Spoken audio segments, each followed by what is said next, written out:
All right. Hopefully this will work just fine. Okay, so today is, my name is Wing, and I wanted to do a review on this watch right here, which is the Seiko SARD007, because it doesn't seem like anyone's done a review on it, and I think it's worth a review, and some people might find it interesting if they've seen and followed my post on Facebook in the Properly Wound and UGWC Urban Gentry Watch Club groups. Then, I've had this for about 3 weeks now, and just posted various pics and trying to show this nice piece off, and I've been really enjoying it. So where do I start off? I first got attracted to this basic design in the SARX SARX027, I believe. It's practically the exact same design. It's just that it's simple 3 hands, and there is a date window at the 3 o'clock, and none of these retrograde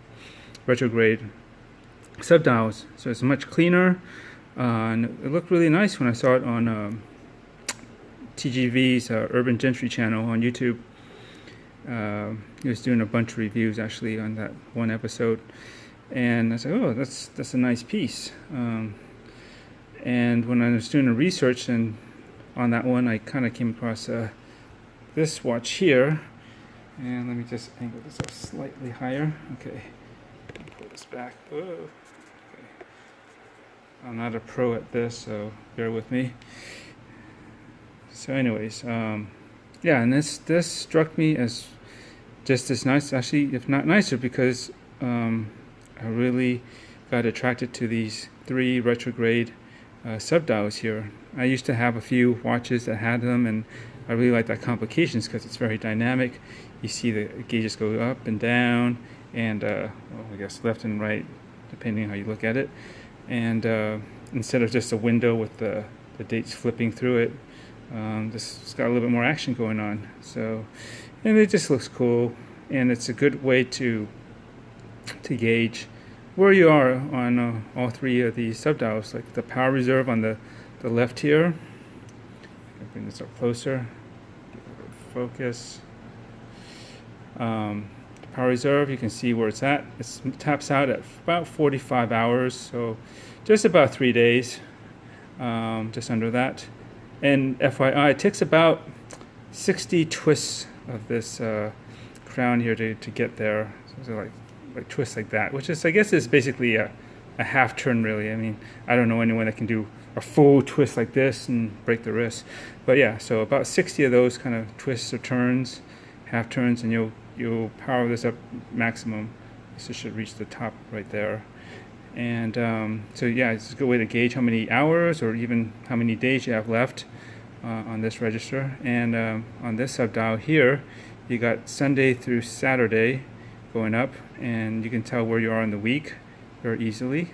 Middle of the week, start, which is nice, quick visual cue just to see how much, I guess, of the week you have left if you can't figure that out by Monday or Wednesday or something. And the last subdial on the bottom here is the date. So it goes from 1. It shows every other number, odd number. So 1, 3, 5, 7, and so forth, all the way to 31. And this is I think a great way to just gauge where you are in the month. So it's like, oh, okay, today is the 15th, and it's obviously it's in the middle of the month. But if you're somewhere over here where it's earlier, I don't know. It's just you just get a feeling for how much more of the month or less that you have of the month, and it's cool like that. And you get an exhibition case back. I have no format, so I might be all over the place, but I'll try to keep this as on track as possible. So bear with me. And it's got a 6R24 movement in-house, and let's see if we can get a better look at that. tap in there, and there you go. It's got a little bit of some gold in the rotor.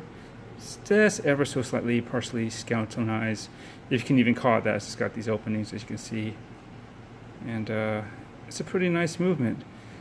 And this is made in Japan. This is a JDM model, so it's made for the Japanese domestic market. So they supposedly only sell it there, but of course there's ways to get around that and just buy it. And the other highlight feature of this dial is, of course, the very nice white enamel dial. As you can see, it doesn't look particularly pretty right here because the shadows and lights are a little bit weird, but in person, like many watches, you just have to see it in person to see just how nice the reflections and the whole look of the watch is. Not sure if often pictures do not capture these subtle details, but the subdials, they're kind of fan shaped, I guess you can say, or pie, but I would call it fan.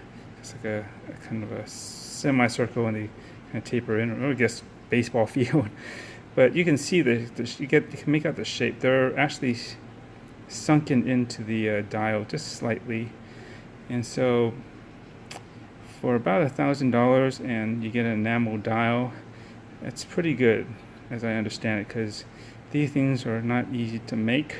Supposedly a lot of them might actually not work out, and they have to just toss some of the bad ones out.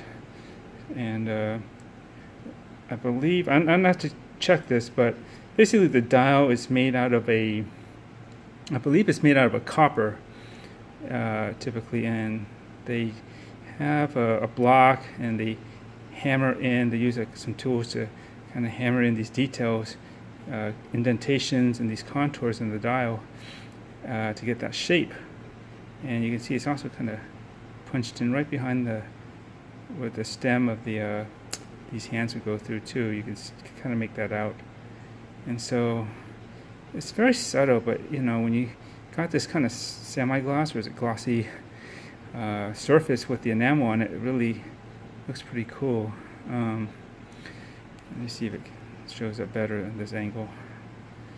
And then you got to apply the enamel and bake it and all that, and there you go. And it's really hard, and it should stay nice and bright and crisp like this just about forever. So it's a very resilient dial. It'll last. And some people might say, oh, like if you're into vintage watches, you kind of might want that appeal that the dial and whatnots are breaking down and changing colors and everything, which is also nice too. But it's kind of cool that you can also have a watch that's made very durably and to last, at least on the surface, and 20 years, who knows, 40 years down the line, you still have this watch. You check it out, and the dial is just as nice and as good as the day it was made, and that's pretty good. And the crown is signed, which is nice, and overall the case is polished, except for, let's see here, right there, that rim, right there at the base of the I guess you can call it the bezel, if there's even really one. That's the only part that, if you look closely, is actually kind of brushed satin, and the rest of it is completely high polished. And I gotta admit, I was worried about that at first. It could be a scratch magnet, obviously, because once you see a scratch, it's kind of obvious, and you just have to polish it out. But I had this thing for about 3 weeks, and I'm usually pretty careful with my watches, and so that's not been a problem. And if it is, I think you can use Cape Cods or something like that, it's a polish for chrome pieces like this, and you can get it nice and new looking. But you love your watches and you wear it. The thing is, I think it's all right to get some scratches, although you do want to keep these things nice and clean as possible, like a new pair of sneakers or something. And then once it starts getting the inevitable marks and dirt or whatnot, then you kind of don't care as much, and it's all right. These are really my shoes. They stink and everything. But no, the watch didn't do that. But you will get some marks over time if eventually, but that's okay. I figure I could either polish it out with some compound and the rub that I believe it's Cape Cod. I'll have to check that out. Or I actually prefer a brushed or satin finish, really a brush finish. And if it gets bad enough, I might do that to this watch. Just resurface it and give it a nice brush look instead, all around. Take a little work, probably mask off this and the crown. That might be a little bit in the way, but that might be where I can get in there, either by hand or if not, be careful with a rotary tool. But that will probably be years down the line. And this watch also comes with this leather strap. I believe it's probably not genuine crocodile. It's just textured, but convincing enough for me. And it is shiny because this is a Presage line from a watch from the Presage line from Seiko, and they're all usually meant to be dress. And I'll get to that point in a little bit too. So that's why you got a nice black strap. Looks very classy. And I have to admit, and you can see back here, I have some other strap options because, well, I was going to save this point for later, but I believe this watch can be more than just a dress watch, and that was kind of my point in posting some pics with all these various options, just to say I want to be able to dress this thing down because I don't usually dress up much, and I like this watch, and I believe I can use it, and I want to use it in more capacities than just the very rare times I need to dress up. And what helps is just the way this thing is designed. It's it's classy, yet I think the numbers play a big part in this font. They're not super formal like Roman numerals would be. I believe these are like kind of a Bodoni font.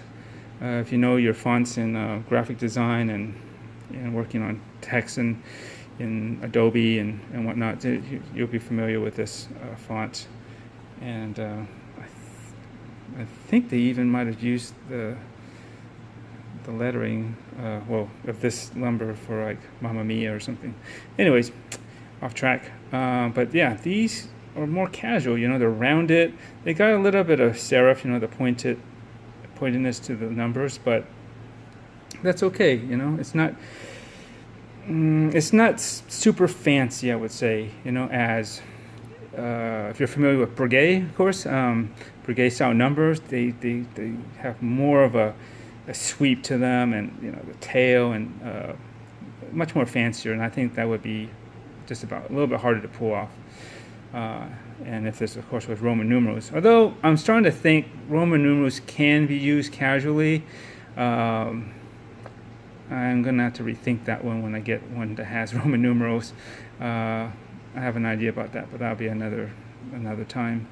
So anyway, yeah, this has actually become more than a dress watch for me. It's been very flexible, and I've used it with the NATOs. I used it with mesh, and I've used it with this is a navy strap, and it's got a more casual, like this is a buffalo grain from Fluco. It's a German strap company, and I just wanted to dress it down, not as shiny, and that worked out pretty good. It looks kind of black here. It's these lining in the house. They tend to make things, blues, look a little bit more black or darker than they actually are. You see this in sunlight, it'll definitely show up as a navy or blue. And this was unexpected. I was looking for a brown leather strap, and then I came across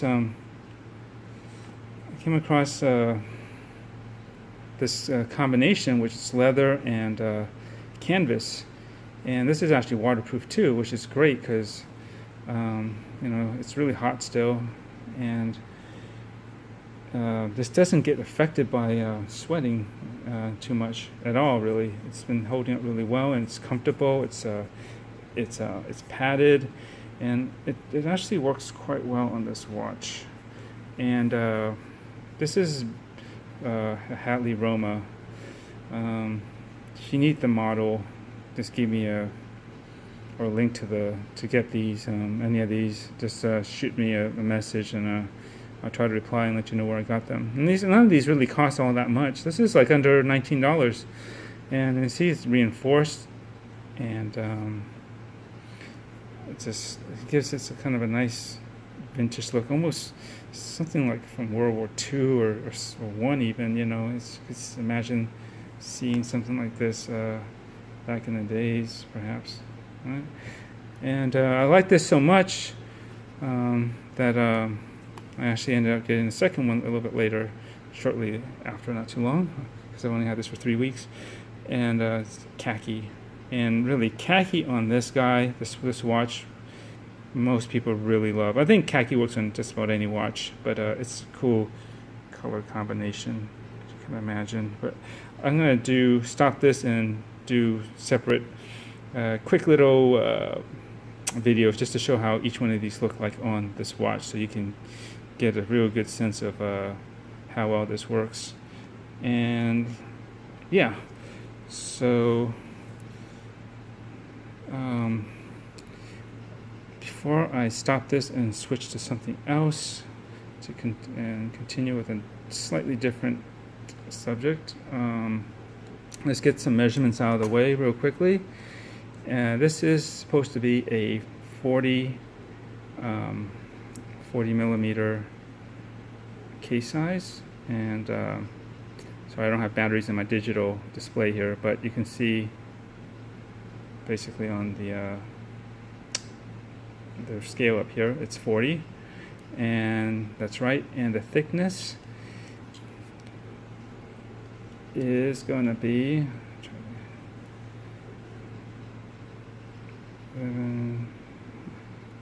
make sure this is right.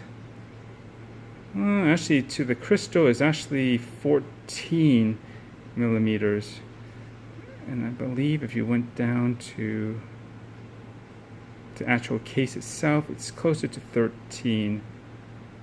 Sorry, I don't have enough room to show you all this, but it is a 13 if you're just counting the case. But the crystal, well, it says between 13 and 14, but when you wear it, this part of the watch kind of sinks in to your wrist, so you kind of lose at least a millimeter or two, and it's not that high. But that's one thing that threw some people off about this watch, is they thought, oh, for a dress watch, which this is supposed to be, 40 millimeters is too big, and this 13, this 14, it's not going to slip under a cuff that well. And you know what? Maybe old thinking and style, that's probably true if you're a traditionalist or whatever. But, you know, this is 2017, and damn, you can make like a dive watch work as a dress watch these days. So this is no big deal, really. And that's, you can even go higher, 42, 45. Shoot, even up to 50 if you want. It's kind of crazy, but if you got the balls and you got the style, you know, you put yourself well together, it'll work, you know. But for me, I have 7.5-inch wrists. 40 is just about perfect, and I'll show it to you in a little bit. All right, and let me finish the measurements. And the lug to lug, well, I'll tell you, it's the strap size is actually let me lift this up a little bit so I'm getting cut off. The strap size is actually 20, which is a great size for a lot of people. Most common are 20 and I believe 22. Unless you wear a lot of the small watches, then you might be familiar with 18 or 19s. And I really hate those in-betweens, odd sizes like 19 and 21s, which this is not. This is a 20-inch, 20 millimeter lug width here. But lug to lug is, I actually measured it before, but let's see if I can show you. And I want to make another point here. It's actually 48. See that? Actually 40, is it 48 or 47? Let's move it up a little. It's clocking in at actually between 47 and 48, so you can almost go 48. And so that's not too bad. I mean, it's kind of typical for a watch size like this to have that kind of a lug-to-lug length. But that's very important, and I don't think enough websites that sell watches take that into account, because that is really a major factor in seeing if a watch will fit your wrist. Because the case size is, of course, important, but this is more, because your wrist that's really going to make or break how a watch fits on your wrist. And mine is, it's kind of bony here, but it's 7 1/4, and so I don't know what's normal. I suppose I'm going to measure it like this: wrist bone to wrist bone. At its widest is 55. So realistically, if you wanted to push it, you could. For me, with a 7 1/4 wrist and measuring like this, you could push it roughly around 55 millimeters. I hope I said millimeters earlier. 55 millimeters, lug to lug, and then it'll just basically drop straight. But you got a curvature to your wrist too. So even if you pushed it out, unless it curves, the lugs are good at curving down with your wrist, then it's just going to jut out more or less, and then drop. And then you're going to get that gap there. It's like a little triangular or so shaped gap on either sides, because the watch will just hang right off of it straight, if the lugs are not well designed like that. If they curve good enough, then you could probably still pull it off, actually. It's because it'll obviously come down and fill in that gap better. But anyways, I just wanted to make a point that, with a 40 millimeter case size, and you got a lug to lug of 48, that's pretty much the most important thing. And that's what you should consider also with larger watches, that you think, oh, that watch is 45 or 47 millimeters. And well, it kind of doesn't matter, because you look at this. This is a Seiko Tuna SPBN 033, and this is about a 47 or just under a 48 millimeter watch. But you got to take into consideration the lug size, top to lug to lug, and there's it's actually kind of hidden underneath the case. If you look at it, see, it's just pretty much in line with the case. So you basically have 48 by 48, and so these actually have the same lug to lug, and that's why you can pull off, if you got of course a large enough wrist size, if you can pull off this guy right here, you can pull this off too. Look at that. I mean, and this one helps. What helps on this guy is the dial is just right in here. And if this bezel was black, like a lot of divers are, or some sort of color, it'll make the dial or the face of the watch look that much larger and play even larger. But that's why I got this, because one, I like this brushed finish, and more importantly, it makes the dial of the watch look smaller, in comparison, because it doesn't go all the way to the edge of the watch case. And something this big already, you do want to try to reduce its size as much as possible. At least I do. Maybe if you got big enough wrists, or you just like that big look, it's all right. But look at that. These two watches, 40 and a 48. And this fits just as good as this, or vice versa. And that's all you got to take into account. And when you look at some watches, don't just write off a large watch as, oh, that's not going to fit me. Unless you really know, that watch, I tried it, it's not going to work, then fine. What can I say?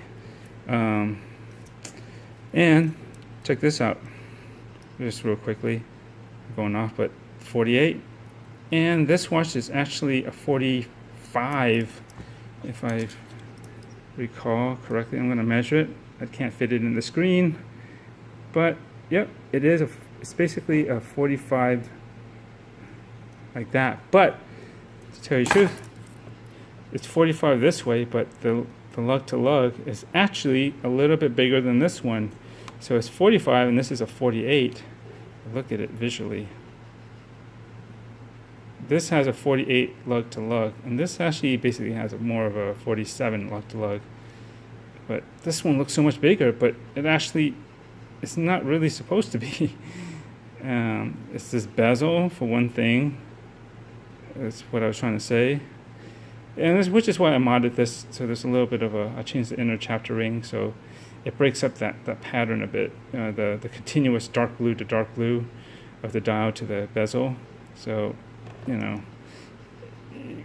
it actually looks better in person than I think I can show it on camera, but that helps make it look a little bit smaller, you know, because it's not a continuous dark blue to dark blue. You kind of focus in on the center part a little bit more.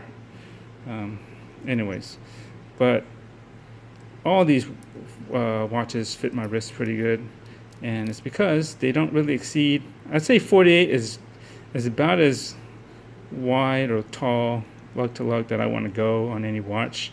I could possibly push a 50, but I think that's about it. And let me just get these out of the way. So let's focus on this. So yeah, my idea for this watch was I'm not gonna just limit it to being a dress watch. I paid, I think, a good amount for this. I'm not made of money, but this watch runs still around 1,000 or a little bit above that, and some places even more. But I found the best price I could on eBay, and that's still a lot of money, you know, nothing to snub at. But of course, there's some people I know, or I don't personally know, well, maybe some I do, but there are people that can easily spend 5, 8, over 10 grand on a watch. This is like peanuts, but this watch is really good for the money, and so I diversified its use with all these various strap options, which I think I'm going to try to show next. All right.